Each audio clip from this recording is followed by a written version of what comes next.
Hi and welcome back to the Strategy Sessions. This is episode 6 and it's got the best name of any episode yet. Are you ready for it? Can you split it? Yes, you can. Can you split it? Yes, you can. One thing you'll know if you're a regular listener is I cannot sing for toffee. I am one of the world's worst singers, but it doesn't stop me doing all the jingles for the show live. Can you split it? Yes, you can is a nod to the fact that the main guest today is CEO of Splitit, a fintech company, Brad Paterson. I'll talk more about Brad soon, but we've also got Sam Taylor from Evolved Search, one of the best agencies in the land, who's going to talk to you about SEO for finance companies and content and marketing. So, really exciting finance focus today, but there is something for everyone. You don't have to be in finance. Brad is a marketer by trade, who then went on to be a CEO, and Sam is there's lots of great SEO for anyone who's interested in just quality content and how it can impact your website. She talks about T.O.P.T.I.P, which she'll talk about and explain what that means. Before we get going, I want to mention two partners who help make this show what it is. Firstly, Aaron and Pablo at Inside Voice, who do the production of the show. If you do want to launch a podcast, please do get in touch with them. Reach out to me, I'll put you in touch with them. They take care of all the technical elements and just make sure it's all done. Brilliant. Great service, great guys. Would also like to thank Moyi Coffee. If you're watching on YouTube, you can see the bag just behind me.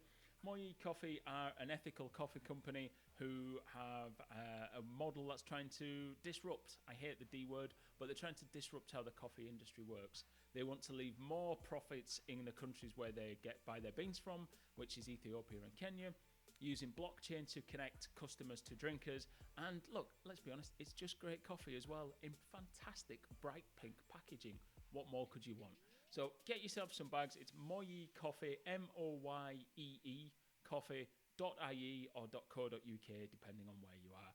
Please do check them out. They've got some great offers on at the minute if you're a coffee drinker, especially if you like a lot of coffee. Look out for #ProtectTheChain. So thank you very much to Moyi Coffee and to Inside Voice. Now let's get on with the show. Last time out, I spoke about stuff I got wrong, and people got in touch and asking about the questions that I referred to. So I'm going to talk about that in a minute. But before we do that, I'm going to welcome Sam Taylor to the show. Sam has the best Twitter name of anyone who's appeared on the show yet. So if you want to reach out and get in touch with Sam, she is at _Spam Taylor, SPAMTAYLOR, Spam Taylor, or _Spam Taylor, should I say. Sam is a technical SEO consultant at Evolved Search. I should give you full disclosure. I've done some work with Evolved Search last year mainly, a bit this year as well. And love them. Love the agency, love the people, love the way they do things. They are a phenomenal agency going through huge growth. They've gone from 2 people a few years ago to about 35 people now. Based in Newcastle, which has a place in my heart. I lived there for 10 or 11 years. I love the town, love the people, but also really love the work Evolved do.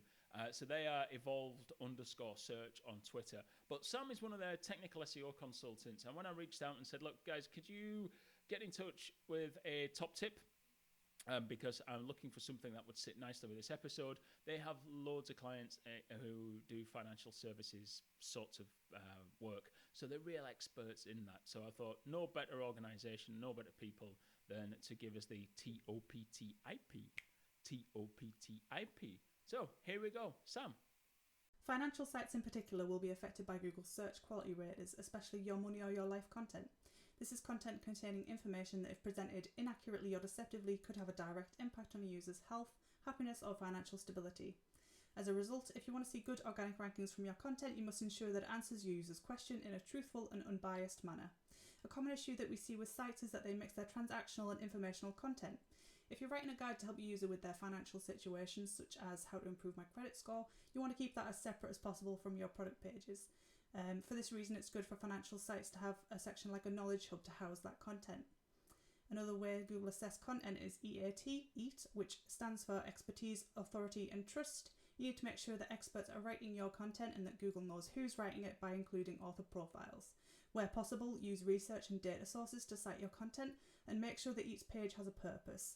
The key to successful financial content is to have a purpose that is user-focused and provides them with benefit. For more finance insights or to see what we've achieved for clients in this sector, visit evolvesearch.co.uk. Sam, thank you very much for your T.O.P.T.I.P. Should also say about Sam, she is one of the key organisers behind Newcastle Search. I was due to host Newcastle Search as well in March, and then that little thing, what was it called? Coronavirus, that's it, put paid to that. I was actually in Newcastle when the event was cancelled, so yeah, had a couple of beers with them. But thank you very much for that. And don't forget, you can reach Sam on Twitter, _spam Taylor, or you can reach her on LinkedIn, where she gets a full Sunday name, which is Samantha Taylor. Search for it, you'll find her on there. Technical SEO at Evolved. Thank you very much for that. Right, it's time for me to tell you a little bit more about the 7 questions that I referred to in the last show. If you didn't listen to the last show, go and dig it out. It was a masterclass in podcasting. One of the greatest podcasts ever recorded was some feedback I got from that. It was from my mum, that feedback, and she didn't listen to it, but it doesn't matter. I'm still taking it, and I'll put it on my website at some point. No, I talked about mistakes I made when I worked at the cricket club, and this is the follow-up to that. Those of you tuned in to episode 5, MailChimp Marketing Madness, will remember that I talked about a mistake I made, or a massive cock-up, when I worked at Durham County Cricket Club, and I talked about how it all came down to not asking enough questions. What that episode prompted was a couple of people to get in touch and say, well, you talked about this 7 questions framework that you've got, but what are the 7 questions? Now, there's some good old school thinking in business that says, don't tell anybody your process, or don't tell anyone how you do things, because then they'll be able to replicate it.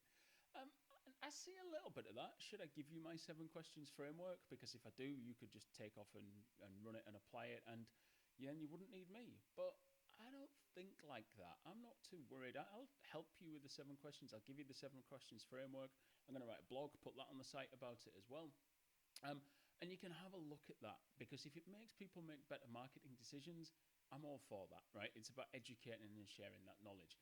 And yeah, look, I bring a lot of experience with this. I developed this process at university when I was back doing my MSc, my master's, and I've been applying it for years and years. So just telling you about the 7 questions doesn't really fill me with dread that I'm going to be giving away all the secrets behind the business and then I'm going to be out of work. So let me take you through the 7 questions as they are. But before I do, I should say, as I said on last week's episode, 7 questions is kind of a murky title, right? 7 questions is about the kick-off question in each section. I don't run workshops with clients and just ask 7 questions and that's it. And then we walk out 10 minutes later and go, thanks very much, folks. We'll see you later. These are just the starting questions for each of the 7 sections. So you ask this question and then you get the answers and then you start to dig and go deeper, because you do get some really bad answers most of the time to these questions. And I'll explain some of them, my favorites and the regulars, as I go through it. So, right, here we go. So here's the 7 questions. Now, the first one is about works together. So the first 2 are about the company and your customers, and they work kind of the fundamental principles at the bottom of the pyramid. So the first one is, what do you do? And I ask it in that purposely open way. What do you do as a business, right? Because it's up to you to define it and describe it. And often you get answers that are very practical about we make this or we do that. But actually what I'm trying to get to there is understanding what the mission is of the business, or what the vision is, or where you're trying to get to. Those bits are often the key elements of finding the authenticity. When you come in as a consultant, or if you're working as an agency, finding what's really true and authentic to that business is really crucial. Otherwise, you keep hearing phrases like, you just don't get us. And that's because you've not asked this question, what do you do? And that leads you into other questions about how do you do it and why do you do it and various other bits and bobs. But I always start with an open question, what do you do? And I love doing that and asking lots of people what they put. Get them to write it down, because then you get lots of different answers to come back. And then alongside that is the second question about customers, which is, who are your customers? Now, this is where I get my favourite answer. Generally, you go, who are your customers? And about half of the time, I go, everyone's our customer. Oh, good Lord, no. Just because everyone may be your customer doesn't mean everyone is. You've got to focus, you've got to segment, you've got to target, whatever it is. And this is the starting question there that helps you get to that point. Understand, some people give you brilliant answers. Some people give you really bad answers. the quality of their answer will dictate how long you spend in that section. So that's question 2. And those two work together. And I keep telling people my view of marketing is, what do you do and who do you do it for? So those two questions. And then everything else that we do in marketing is generally just the pipe that connects those two. Right? Here's what we do, and we have to take that message to these people, and that's what we do. And that's all that the promotion element of marketing is, the tactical bits, the social media, the ads, the billboards, the PR, is just taking that message to those people. That's it, right? But I keep asking more questions because there's more you need to know if you're going to write a strategy for somebody. So we've got those two questions at the foundation. And then the next question we want to ask is, how's it done in your industry? It's about the context, right? Excuse me. And why is this important? Well, it's important for a couple of reasons. One, in some industries, like if you're working in financial services and things like that, there's a lot of regulation involved. So you have to know how it's done. I worked in alcohol marketing for a number of years, like the Tennent's, Budweiser, Beck's and things like that. And you've really got to understand what the regulations are. So that's one way of doing it. And the other way is as well is, remember you know what this company stands for now because you've already asked that question. And if you look, there's a lot of similarities in a lot of industries. So I asked this to Ashley when we were talking about luxury marketing in episode 4, about how all advertising looks really the same for high-end luxury brands. And she agreed it does. And by asking this question, how is it done in your industry, you start to understand what different people are doing. So by understanding that, you can find out if you're going to try and be the same, are you going to differentiate, how you're going to do that. So that's question 3. And this sits alongside question 4, which is about competitors. And the question here is, who has your money? Now, be very clear on this. This isn't who are your competitors. This is who has your money. Very different question. So if you look at, let's pick an industry, CRM systems, right? So HubSpot do a CRM system, Pipedrive do a CRM system. Loads of people do CRM systems, right? And there's different ones that might work for your business depending on what size they are. A lot of small businesses, when you go to small business groups and you talk to them, their CRM system is an Excel spreadsheet if they're good, or a bit of paper stuck on the desk if they're bad. So when you ask the question, who are your competitors? If you're a CRM system for small businesses, who has your money is Microsoft. They've got your money. So you might be thinking, oh, we compete with Pipedrive and we compete with HubSpot. You might compete with them. But you have to understand the full circle of people you're going after. Who has your money is a really important question to ask. So those two sit together. How's it done in your industry? Who has your money? And that's after we've asked, what do you do and who do you do it for? So then we move to the next step on the pyramid, which is where we look at competence, right? Competence is, the question's simple. What skills have you got? And this can be in the broadest sense in terms of what skills have you got in-house, but also what agency partners have you got? Who can you draw in? So there's no point coming up with a strategy that involves communicating your message via video if there's nobody in the organization who'll front it and there's no money to shoot it. So you've got to understand what skills you have. And sometimes this involves asking really challenging questions because unfortunately the rise of the mobile phone means everybody thinks they're a photographer. The rise of the blog means everyone thinks they're a writer. And you often hear, we've got a great photographer in-house. Okay, let's have a look at some of the work. Oh, we've got a wonderful copywriter. So-and-so does it.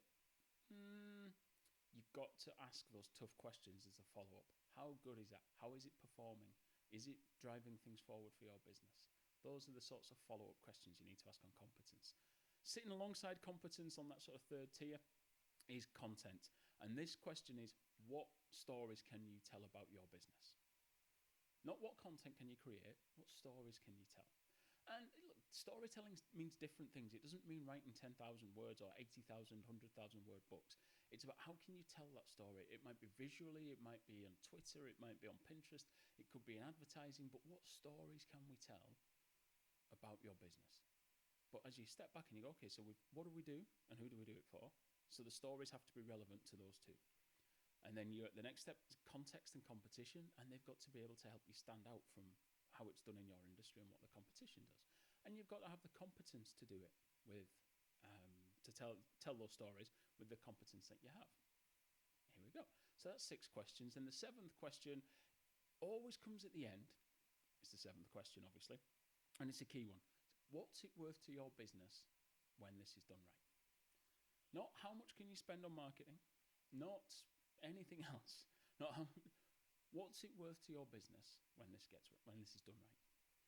So you then start to frame marketing activity in financial return to the company. Now, some companies give you an overall figure. Some companies break that down on a sort of lifetime value or revenue per customer or whatever. Every metric's different. But the metrics that matter to people at board level in businesses usually start with a currency sign in front of them, pounds, euros, dollars, whatever, and then work backwards from there. And you've got to then sort of frame everything through that. So once you've got to that seventh question, as what's it worth to your business, you get an answer, and then you can qualify, go back to the beginning and qualify all those questions. Is the total addressable market big enough to achieve that return that they want? Are they looking to invest a small amount of money that's not going to help you reach all those target markets that you've picked up on? How do we tell the stories of the brand to be able to connect to those people? How do we reposition to all of those things by asking that question at the end? So you look backwards from there and say, right, okay, we've just asked what's this worth to your business, and you've given us a figure. X hundreds of thousands of pounds or X million if we get this right. Okay. So you look back and go, right, well, what do? We do this, and who do we do it for? We do these things, right? Okay. And the market looks like this, and our competitors look like that, and we have to stand out from them. We've got these skills in-house and these agency partnerships, and we need to tell these stories. And then once we've worked that out, is all that going to add up to that figure you want at the top? Or do you need to pour more in to make that happen? And these 7 questions help to, when I work with clients, they help me to understand everything about the business, understand it in a systematic, process-driven way that will then help me to create a strategy that will help them achieve that goal that they've set out. And it frames it in very business terms. I'm not in talking marketing generally. There are questions in there in a marketing, very marketing questions about segmentation and targeting and positioning. But actually, I'm asking them in a business way, because when you're doing those, you've got to have representation from around the business. And you've got to have senior team in there. You've got to have people who are on the phones, on the doors, on the streets, whatever. You've got to have people from across every different level of the business feeding into that, because they often have very different perceptions of what you should be doing. And when you do that exercise, if you've got the senior team in there and you've got the juniors in there, you hear different things and everybody gets on the same bus, and then you can set off with the marketing strategy in the right direction with the best chance of success. So they're the 7 questions that I think you should ask. I'm going to put a post on the website about this, which I'll talk about in the outro. I'll give you the details of where that is once it's up, because I don't know it at the minute. I haven't written it yet. So if you have any questions about that, about the questions, get in touch. It's something I've been doing now for 5-6 years, I think. And what I would say is I've tried this in charity sectors. I've tried it in big enterprise level private companies, sort of high street names, and worked with it in medium-sized companies, B2B, B2C. I've worked in lots of different sectors. And do you know what? This process holds up, because at strategy level, it's the fundamentals you need to know.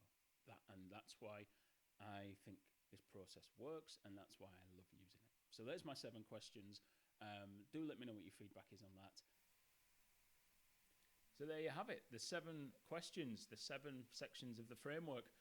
As I mentioned several times in that piece, it's not just 7 questions, right? They're the 7 kick-off questions in each of those sections.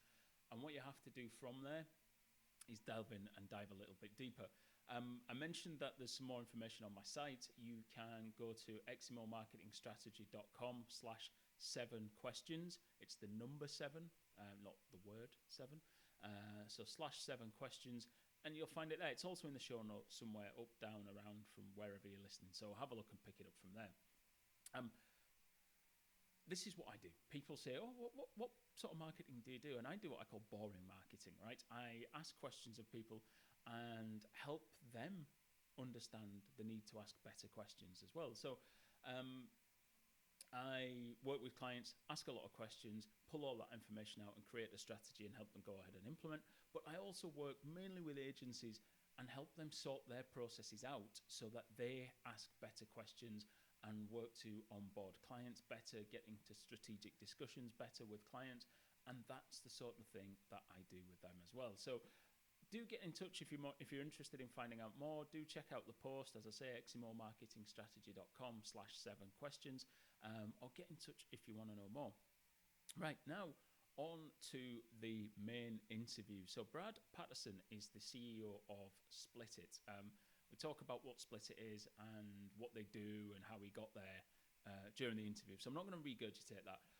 But what is interesting, Brad has a marketing background, and if you meet a lot of CEOs, one thing that you'll notice when you meet a lot of them is that not many of them have a marketing background. From my experience, I would say finance is probably the key sort of pathway into becoming a CEO. But marketing background's quite interesting. I'm actually annoyed that I didn't ask Brad more questions about this, about getting into the the big chair around the table with a marketing background. But what it does bring to it is a real customer focus, and I think that comes across when we talk about Splitit and what they do. So really interesting product. If you don't know anything about them, if you don't know anything about the business and how it works, we're going to get into that now. So here we go. Right, Brad Patterson, welcome to the strategy sessions. Brad, if you don't know, is the CEO of Splitit. Brad, how are you?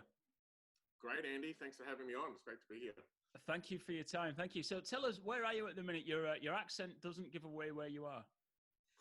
I'm an Australian in Northern California, in a little town outside of San Francisco. Brilliant. So but you must be one of the few Aussies in that town, I imagine. You would think so, but no. Funnily enough, wherever there's a bar or wherever there is a good coffee shop, you can generally hear an Australian accent almost anywhere in the world, and this town is no different. There's quite a few Aussies around here. Brilliant stuff. Brilliant. Well, look, let's get into it. Tell me and tell the audience about Splitit. It's a company people may not have heard of, but they probably will soon. Yeah, I would love to. Thank you. So Splitit is an installment payments company. We're the only solution provider of installments on credit cards around the world. What does that mean? That means you can buy a couch online for $1,000 and split that transaction into 5 lots of, say, $200. That helps you manage your cash flow as a consumer, and it helps the merchant or the business sell more goods and really increase their conversion on their website. So we facilitate that. We're a payment solutions company that facilitates those transactions. Brilliant. And give me a sense of the size and scale of the company, because you are technically a startup, but fast growing. We are. So we're on track we're averaging about 2 million a year in revenue. We're processing about just over 100 million a year in payments volume. We've only been around for about 2 years operationally, a number of years before that building the product.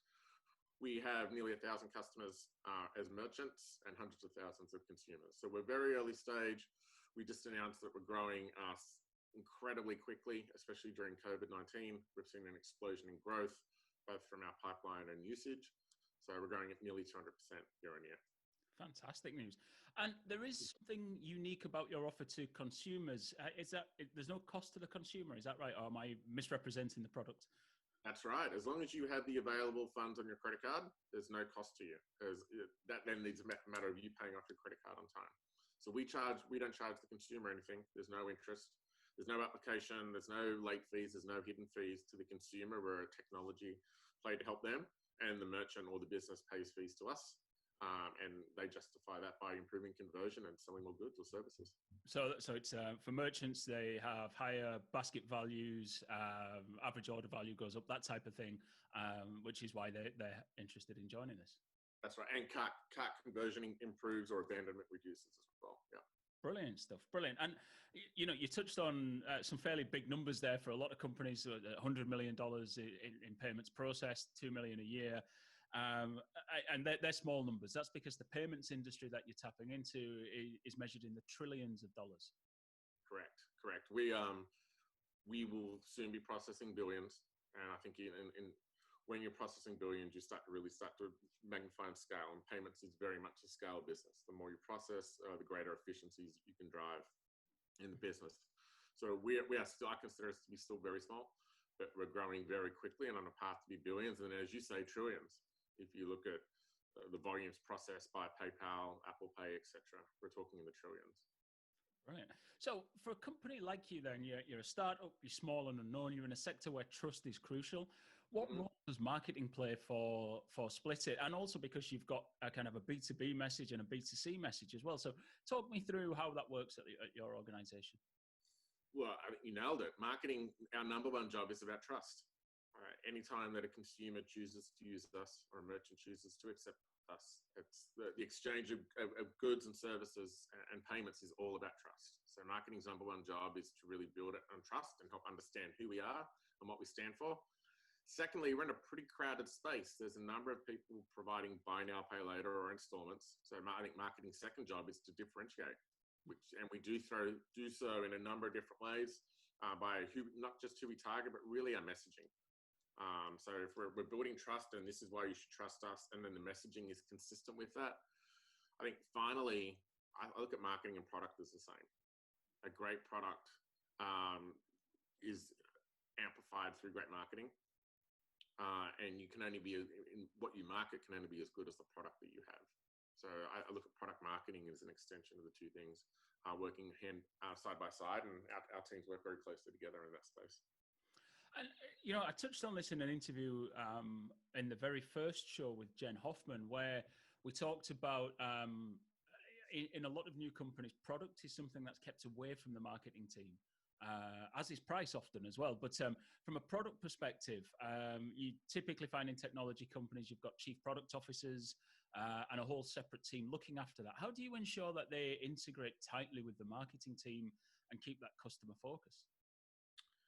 I think it starts with what you just said. It starts with customer focus. So we have a company built on values of the customer first. We make decisions on the first decision we'll make is what's the best customer experience, which then encourages a feedback loop. And to get that feedback loop, you need your customer success, sales, and marketing at the table to share that feedback loop. And that then that feeds back into what are you building, and that will inform what bugs we're addressing, what new features we're building, what new investments we make strategically. So I agree, it's not hard. I think they're two different disciplines, but increasingly, especially I'm finding in SaaS and technology and fintech, a product manager can become a product marketer, and a product marketer can become a product manager pretty quickly. There's some disciplines there in terms of project management or product design, which you would need to learn, no different as a product person coming over and learning the 4 Ps of marketing and discipline and pricing, etc. But they're largely interchangeable in terms of your mindset of being customer first. So I think it starts with your company values of being customer first, and everything is easier. If you're not truly operating that way, it's pretty hard. That's a really interesting approach, and it's good to hear from my point of view that value is essential to what you do. And you've mentioned the 4 Ps of marketing, which if anybody's playing strategy sessions bingo, you'll know that I love to mention the 4 Ps almost every week. Is this because you've got a marketing background that this is central, or is this kind of just the way things are done now in fintech? It's a great question. I'm probably biased. Yes, I do have a marketing background. My bachelor degree is in marketing. Did part of a master's degree in marketing as well. And I said to my marketing team, I'm your worst nightmare because I'm coming in with a marketing lens. So it probably heavily influences how I think and how we operate. That said, a number of the fintechs I've been part of, whether it's T.O.P.T.I.P, PayPal, a number of companies that I associate very closely with and that I follow, marketing is integrated. That said, I do see some founders and some companies say that you don't need marketing if you have a great product. And I'm not sure I subscribe to that. So I don't think I can speak very broadly. I think there's two polarizing different views. One thing that I have seen is more and more CPG, fast-moving consumer good marketers coming into fintech, and they're bringing with them very much a marketing lens. The product owner is actually a marketer. Mm-hmm. The brand owner is actually so the product owner owns brand, product, pricing, everything, and that person's generally a marketer. So I'm seeing that more heavily influence fintech as well, but I wouldn't say that it's uniform. And in terms of if you open the tactical toolbox for marketing at Splitit, what sort of things are you doing to reach consumers, to reach businesses, to build trust? Because you mentioned FMCG market is coming across. They typically skew towards doing brand well and then kind of activations, so a lot of brand, a lot of activations. Digital market is often skewed just towards bottom of the funnel activation. So what's in that tactical toolbox of yours that helps to build that trust for the organization? We've been very focused on the bottom of the funnel until recently. And what we've done is we've brought in some agency partners and hired some people that are very focused on the top of the funnel. And what I mean by that is we have to rebuild our brand strategy, link that closely to our company values. build out a message hierarchy of how do we then communicate what we stand for. And then how do we make sure everything from our colors to the imagery we use to our tone of voice is consistent throughout all of that. If we do all of that very well, the bottom of the funnel work should be much more effective and efficient. But naturally, as a startup, you're looking very much at catching everything that's falling through the net and converting as much of it as possible. I think we were lucky enough that we knew we had an amazing product, that we just needed to focus. And to do that, we needed to go right back to the beginning, our principles of marketing, and realign what our brand strategy was. So we've probably put more focus recently, but our toolbox was very bottom of the funnel conversion, and we've probably put a lot more effort into building out tools at the top of the funnel recently. Brilliant. And I've completely forgotten what question I was going to ask there. Okay, let's move on to the next question then, because it's just completely gone. You mentioned from Intuit, who make QuickBooks, a product which is one of the big handful of accountancy software products. I'll say Xero, you'll probably spit on the floor, but there's a couple of other big competitors in that space. How does your life differ now at a startup working, in a different scale to working for a company like QuickBooks?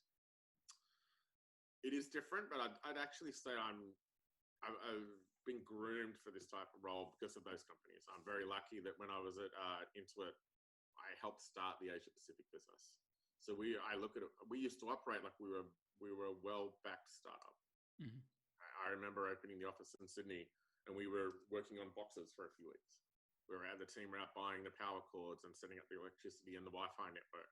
I think that was really important to keeping us humble. And I know that you mentioned Xero. They started the same way. You need to start from humble beginnings if you're going to compete in that space. So we started there. Now, cash flow was never really a problem, and you're a lot more focused now on cash flow and making sure that you're driving value to shareholders, etc. Less so in those roles. But I think from humble beginnings, being scrappy, and then really focusing on narrowing on the critical few and doing that well, I think Intuit was a fantastic place to learn those disciplines. But we also did have that safety net. And I think now moving to a startup, you don't have that safety net. So I learned great principles, great scrappiness, building a team successfully and a business successfully, which set us up well to apply that now in a business that there's a lot more at stake, but very similar principles. And you mentioned the funding model. You've got quite an interesting funding model at Splitit. We do. So most of the startups will source venture money, start with family and friends, go through different rounds of venture money, and then may go public. Our founders decided the buy now, pay later space was so hot to go straight from family and friends into an IPO. So we're listed on the Australian Stock Exchange. Mm-hmm. There are a number of buy now, pay later peers or competitors, depending how you look at that are listed there. So the investment space is very much in tune with buy now, pay later and installments, much more willing to provide investment. So it was seen as the right path at the time, which gave us a little bit more flexibility, probably a little greater value at the time in terms of the funds raised. And how does your marketing have to differ, and how does your messaging maybe change across different spaces? Finance is incredibly well regulated everywhere. Unfortunately, it's not regulated in the same way in different places. So the payments landscape in the US is different to over the border in Canada. You're listed in Australia, where the rules are credit card rules from memory are really different and probably quite weird in Australia, I think. And then you've got staff in the UK and you're moving into different markets. How do you manage all of that regulation, that regulatory issue? This is where focus, that's a great question, Andy. I think that's where focus becomes really important. We have a platform where we can serve any customer in any country in the world. Uber was the same to a certain degree. PayPal was the same. Airbnb is the same. What differs for all of us is the regulatory aspect is very different. And I think if you ignore that, you do so at your peril. So we have a mindset and operating principles that we're focused on 4 countries: the US, Canada, Australia, and the UK. If we that allows us to digest all the local regulatory requirements. They are very different in every country. It allows us to build to the highest bar there. So whether it's GDPR or more recently the CCPA in California.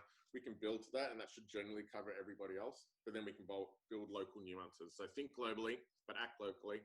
And you can only do that if you're focused on a few countries. As we build out our capabilities, we can expand into more. However, being available in all these countries allows us to learn, but we do not put resources, we do not put investment, and we don't encourage growth in those other markets, but allows us to learn. And if we see a big spike in Italy, for example, that may inform us to then go and do an advanced scan of the regulatory environment if we see that there's growing demand, and then work with the local regulators. Mm-hmm. No, it's fascinating how I think when I do these interviews, the word focus comes up probably more than anything else. And it's probably something that is missed a lot in marketing conversations is the ability to focus on the right things. And to me, that's almost the essence of strategy is what are you focusing on over the next 12, 18, 24 months or whatever.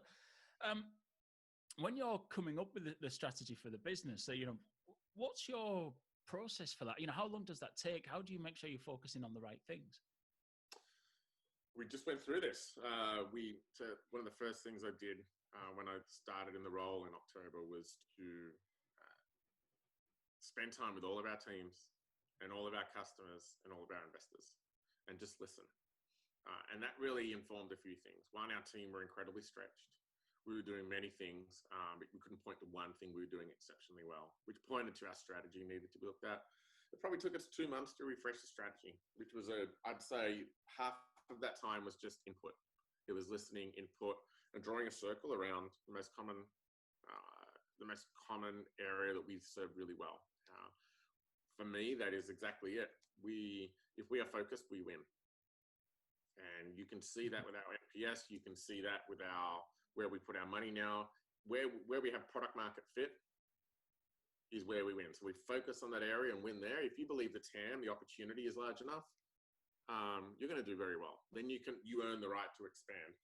And I think it was a relatively easy process. The hardest part is being change management internally, and then dealing with opportunities that come, because the more successful you are, we have very large companies in parts of payments that we probably don't serve that well yet. And it pains us to say no. But if we say no, we know we're going to win in the longer term because we're going to do what we do very well. But it's very hard to say no. Especially when there's a bag of gold somewhere sitting with your name on it. Saying no is really, really difficult, isn't it? Exactly. But as we keep reminding, but that doesn't mean the bag's guaranteed. Someone's holding it there. You're not sure if you'll ever get that, though. Absolutely. So in terms of culture, because culture in a startup is sort of written about often, talked about in many places. What lessons did you learn from the bigger companies you worked at, the PayPals and Intuit, and what did you bring to your team? And what culture are you trying to embed, should I say, at Splitit? Yeah, things I learned from PayPal and Intuit is culture is the beginning and the end of everything. If you set the right values, it will determine the talent you attract, like-minded people.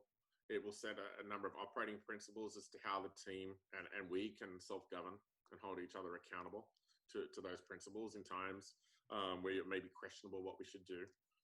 And it really sets the tone. Now, what I also learned was culture evolves over time. And culture is really about communication.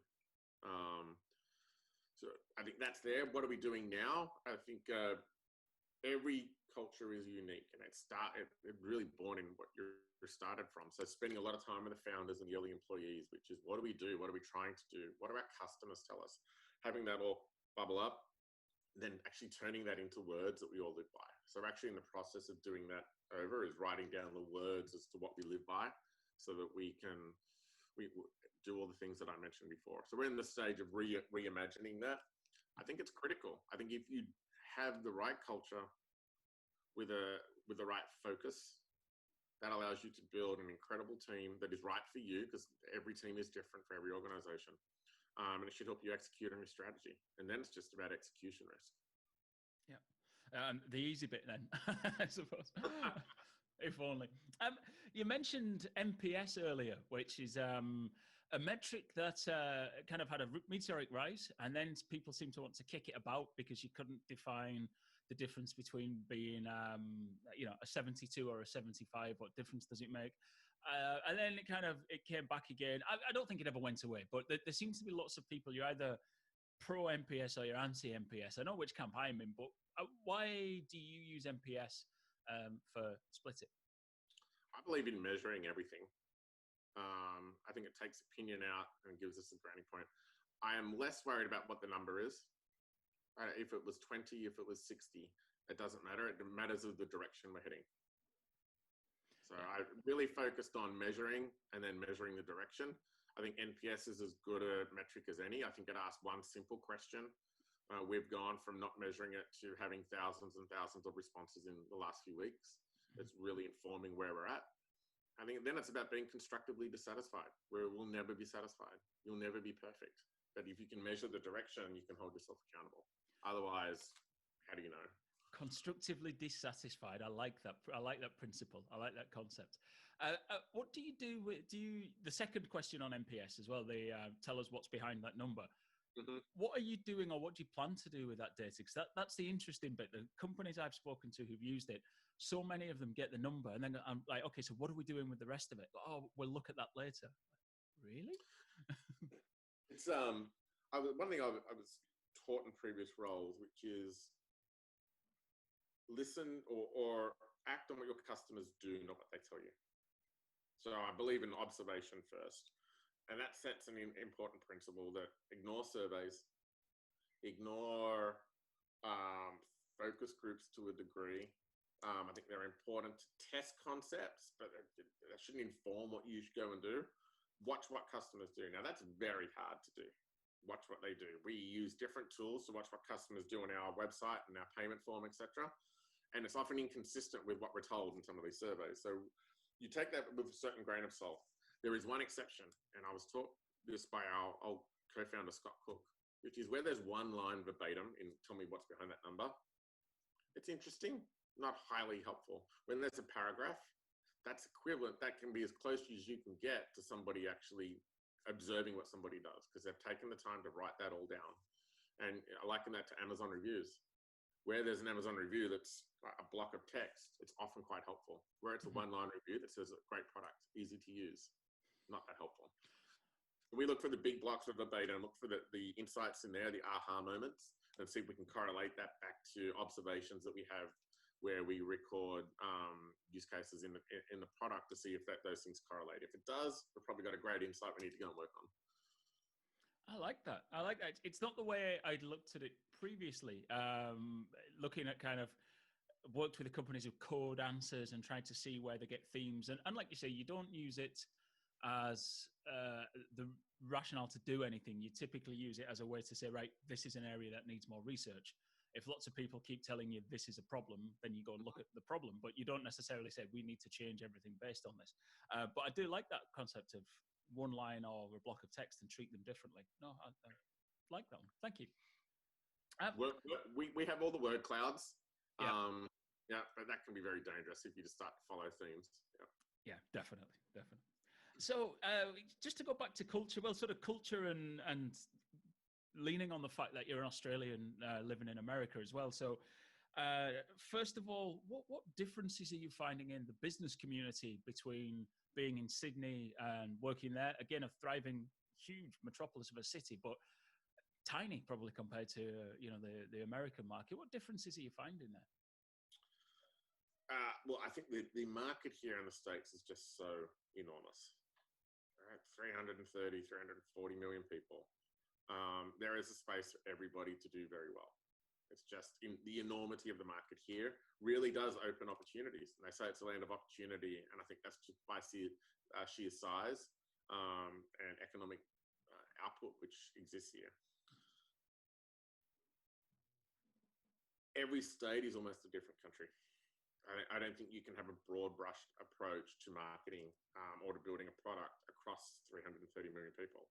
It is very different in the South to what it is on the coast, what it is sort of in the Midwest and the North. So you need to be very aware of that. And I'm learning that it's almost like operating in Asia. Every part of Asia was very different. And this is somewhat not as extreme, but you can't just have a broad brush approach.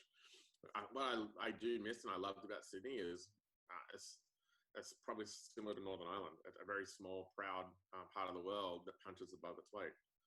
And you need to really fight and be scrappy and show a lot of ingenuity to survive. Australia is a country with 23 million, 25 million people that arguably has some of the most successful companies and even athletes in the world. You need a certain attitude to have that and continue to do that. So I think I see a lot of very successful Australians over here, probably with a very similar mindset, which is resourcefulness, ingenuity, but also punching above your weight, and a little bit of an attitude that, hey, we can do this, we'll show you. And just briefly, I saw a tweet that you put out at the beginning of lockdown, so weeks and weeks ago now, about being asked by Americans about the kangaroos roaming through the streets of Sydney. Do you want to tell us about that tweet?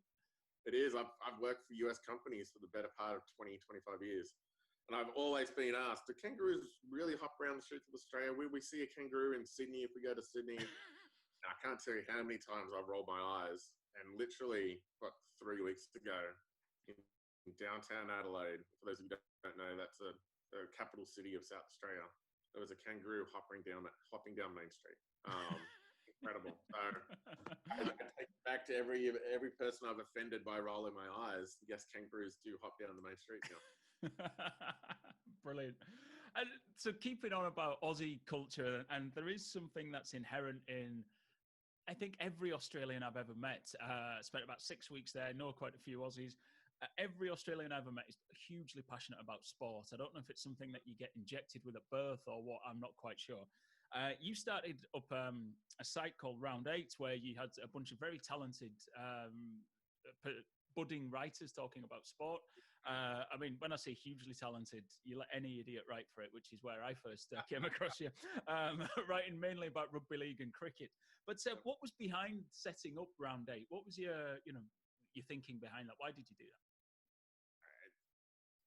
It was one of my favorite parts of my career. It still is. I would still love to sort of get back into that at some stage. And that's how we met. It was great you wrote some of our most successful stories at the time. I remember it.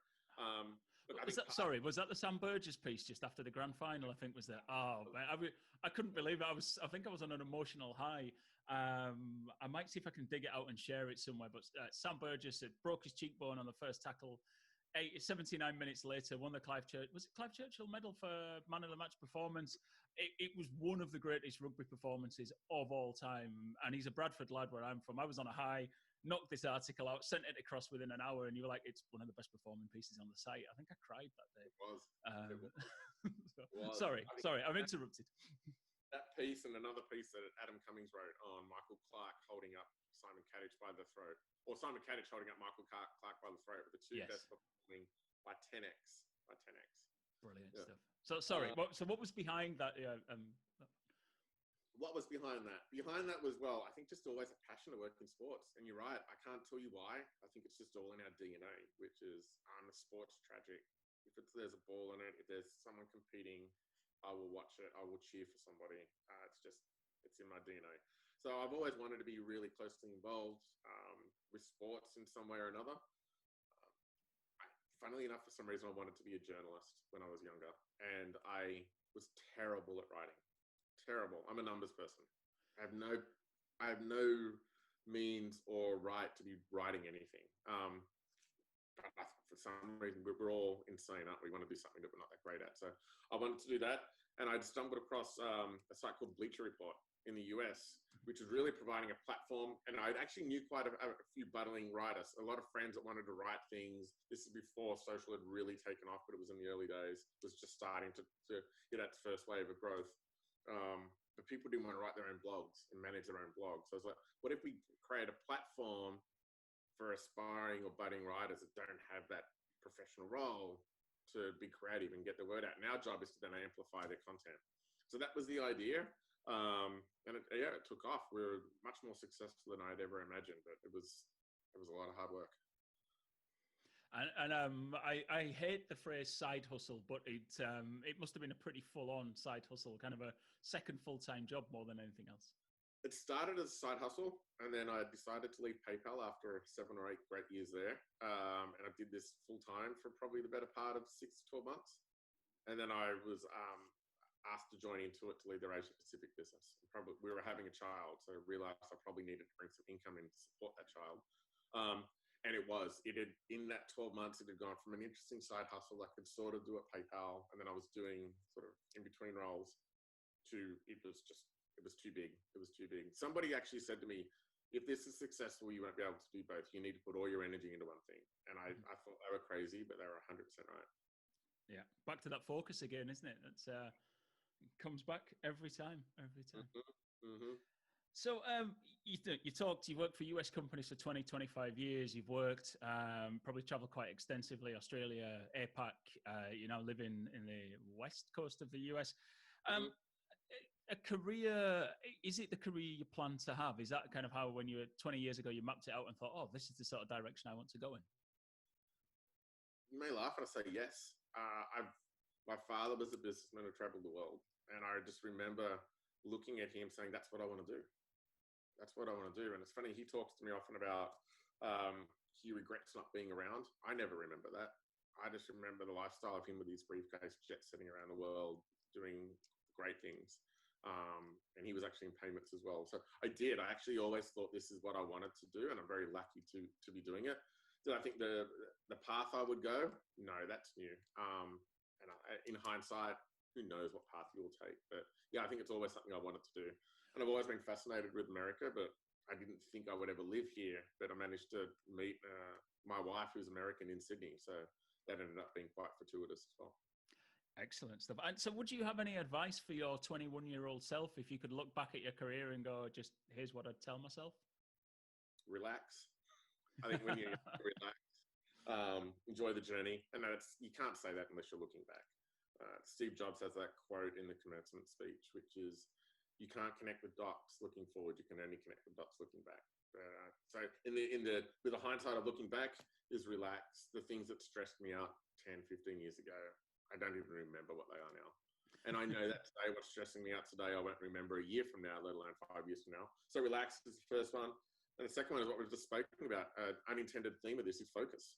Do one thing, do it really well. Be great at one thing, and then do the next.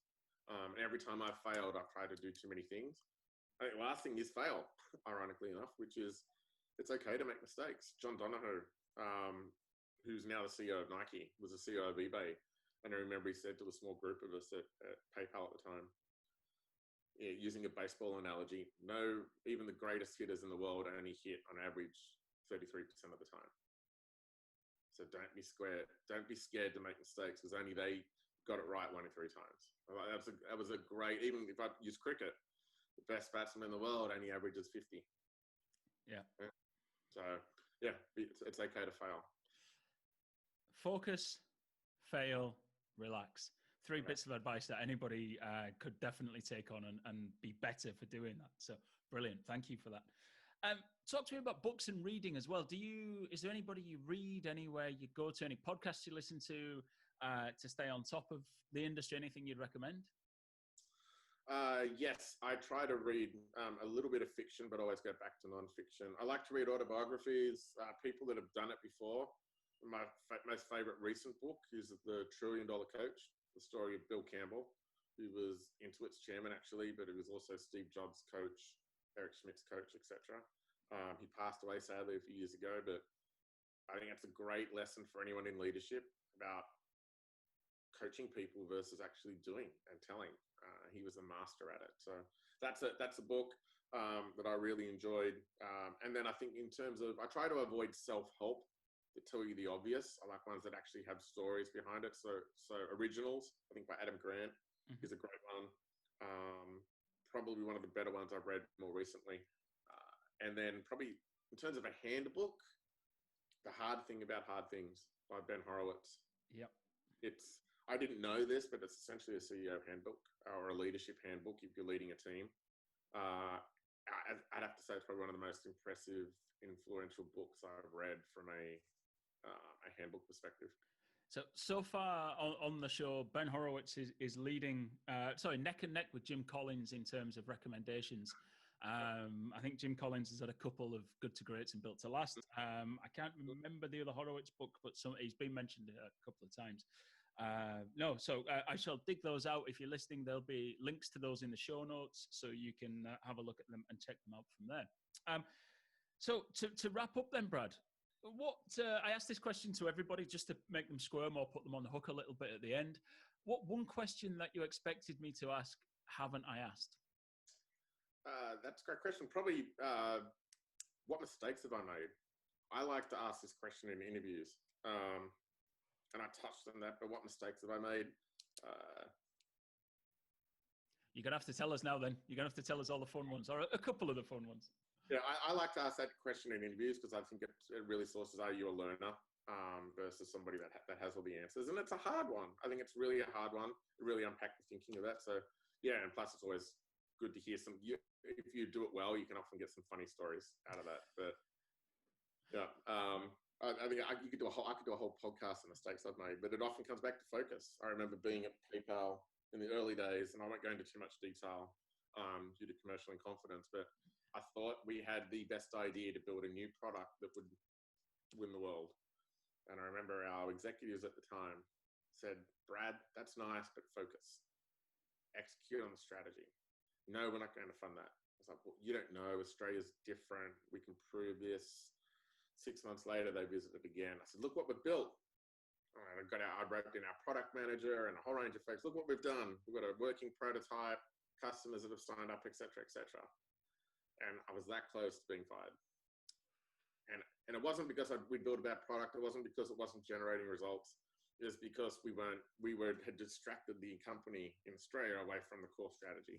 It was a great lesson, which is, God, it had nothing to do with the idea. It had nothing to do with the results. It was all about teamwork. And if the minute we go off and did that, we distracted everybody else. So it was a pretty good. I will never forget. I'll never forget the conversation. I was so proud of what we did, and it lasted 2 minutes. And they were pretty clear that if you do this again, you're done.